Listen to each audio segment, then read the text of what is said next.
সালমা, তোকে আমার হাত থেকে কেউ বাঁচাতে পারবে না। সিস্টার বলছি আপনাদের এখানে সালমা বলে একটা মেয়ে কাজ করে, মেয়েটা এসছে? সালমা ম্যাডামের কথা বলছেন?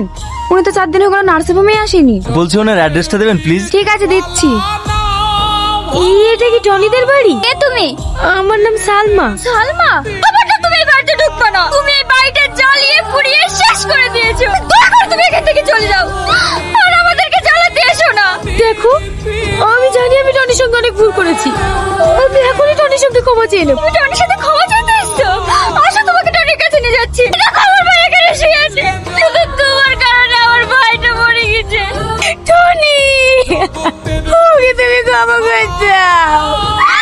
টনি। এই যে শুনুন, বলছি এটা কি সালমাদের বাড়ি? হ্যাঁ, এটাই সালমাদের বাড়ি। ও কি বাড়িতে আছে? না, ওকে বিয়ের দিন থেকেই পাওয়া যাচ্ছে না। ও কোথায় গিয়েছে আপনি কি জানেন?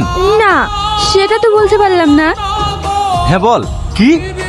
ঠিক আছে, আমি এক্ষুনি আসছি। সালমা, তোর কারণে আমার বন্ধু মেরেছে, তোকে আমি বাঁচতে দেবো না।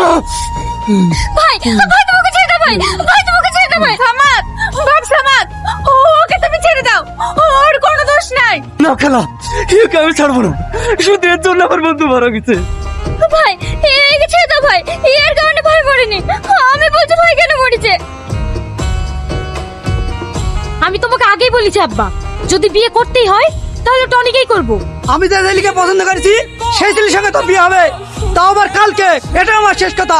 আমারও শেষ কথা শুনিলেও কালকে টনি আসছি, আমি সবার সামনে দিয়ে ওর সাথে চলে যাব। পারলে তোমরা আটকাইও। আমি জানি তুই এটাই বলবি। এই দেখ, এবার তুই ডিসাইড কর, আমার দেখা ছেলের সঙ্গে বিয়ে করবি না টনির মার জীবন বাঁচাবি। আমি জানি আপনি টনিকে অনেক ভালোবাসেন। টনির মুখে আপনার নাম অনেক শুনেছি। আপনার মতো আমিও টনিকে অনেক ভালোবাসি। তাই শুধুমাত্র ওর কথা রাখার জন্য আজ আমি সব ছেড়ে দিয়ে এই গ্রামে চলে এসেছি। যদি যতদিন বাঁচবো এই অন্ধ ভাইয়ের সেবা করে যেন বাকি জীবনটা কাটাতে পারি।